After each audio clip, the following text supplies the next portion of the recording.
Сәлеметсіңдер ма оқушылар? Бүгін біз ұлттық бірыңғай тестте жиі кездесетін есептерді қарастырайық. Мысалы, бүгінгі қарастыратын тақырыбымыз тізбек бөлігі үшін ом заңы тоқ күшіне арналған есептерді қарастырайық. Ол үшін біз мына жерден ұлттық бірыңғай тестте келген есептердің біреуін алайық. Мына 23-ші нені байқайық есепті.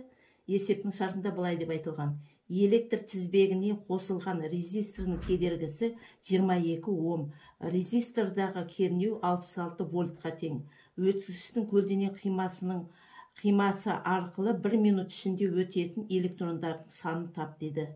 Ал электрон ол заряды 1,6 оның минус 19 дәрежесі кулонға тең. Сонда электрондардың санын табу керек екен. Енді бұл есеп тізбек бөлігі үшін ом заңы қолданады және тоқ күшінің формуласы қолданады. Мынандай формуланы қолданамыз бұл есепте. I тең Q бөлінген Т, Q тең NE, I тең U бөлінген R. Енді есептің шартын жазып алайық. Кедергісі дейді. R тең болады 22 ом, кернеу U тең болады 66 вольт, уақыт Т тең болады 1 минут, E тең заряды 1,6 оның минус 19 дәрежесі кулонға тең. Электрондардың санын тап деді. Санны біз N әрпімен белгілейміз. Енді есепті шығару үшін бәрін бір жүйеге келтіріп алуымыз керек. Бұл жерде 1 минутты айналдыруымыз керек секундқа, ол 60 секунд. Енді біз мынандай формуланы жазамыз. Тоқ күшінің формуласы бар.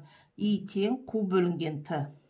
Бұл жерде Q'дың алмастыруымыз керек, ол үшін Q тең N көбейту E деген формула бар. Соны жазып аламыз, одан кейін тізбек бөлігі үшін ом заңын жазамыз.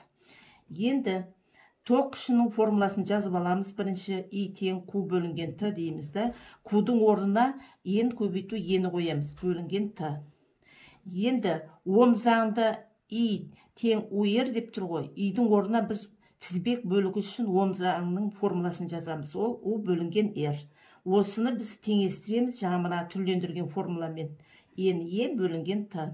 Енді осы жерден біз N'ді тауып аламыз, электрондар санын. Оны табу үшін U көбейту Т бөлінген RE болады.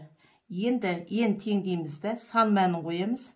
Сан мәнін қойып есептейміз. Сонда 112,5 көбейту оның 19 дәрежесі жаңа сан шығады, электрондар саны. Оны біз дәрежесін жинақтап алайық. 1,112 көбейту 10-ның 17 дәрежесі шығады. Енді осындай жауап бар ма екен байқайық. Ады жоқ, В емес. Міне жерде бар екен. Д-да жауабы. Д жоқтап алғанда 1,112 көбейту 10-ның 17 дәрежесі.